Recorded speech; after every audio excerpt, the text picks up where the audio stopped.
ఏంది అది? ఊర్లో ఉన్నావా? కనిపించువు, ఫోన్ చేస్తే కట్ చేస్తావు, ఎవరితోనే బలంగా మాట్లాడుతున్నావు. డబ్బులు తీసుకున్నా కట్టేది ఉందా లేదా? నమస్తేనా. ఆ నమస్తే తీసి గుర్తులో పెట్టుకుని ముందు అడ్రస్ చెప్పరా. నీ నమస్తే తీసుకొని సంకలో పెట్టుకుని వాసన చూసుకో. నా డబ్బులు ఎప్పుడు ఇస్తావు? ఇస్తాం అన్నా. యాటికి పోతాం? నువ్వు యాటికి పోయేటట్లేదు, తిరిగి తిరిగి నేను పోయేటట్లున్నాను. ఎవరు తిరగమని నిన్న అతరంగా? నువ్వు డబ్బులు టైంకి పీక్ ఇచ్చింటే నేను తిరుగుతులేదప్పా. నువ్వు ఫస్ట్ డబ్బులు ఇస్తాను. అడ్జస్ట్ కాలేదు, రేపు మర్నాడు ఇచ్చేస్తా. కాదు, మనలో మనం మాట్లాడుకుందాము. 10 రోజులు అన్నావు, 10 నెలలు అయింది, సంవత్సరం అన్నావు, 5 ఏళ్ళు అయింది. నీ కథ ఎట్లుందో తెలుసా? ఓ శ్రీ రేపురా అనే కథ అయింది నీ. నాది ఇదే ఊరే, సొంత కొంపే. ఇస్తాంలేవయ్యా.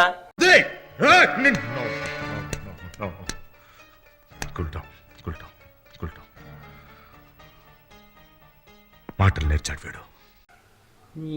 నీ ఎక్కలే నాకు మంచి కూతురు రావు చెప్తున్నా. డబ్బులు తీసుకెళ్ళి కాదని డబ్బులు ఇచ్చి అడిగితే వయ్యాగి అని మాట్లాడతావాలే నువ్వు.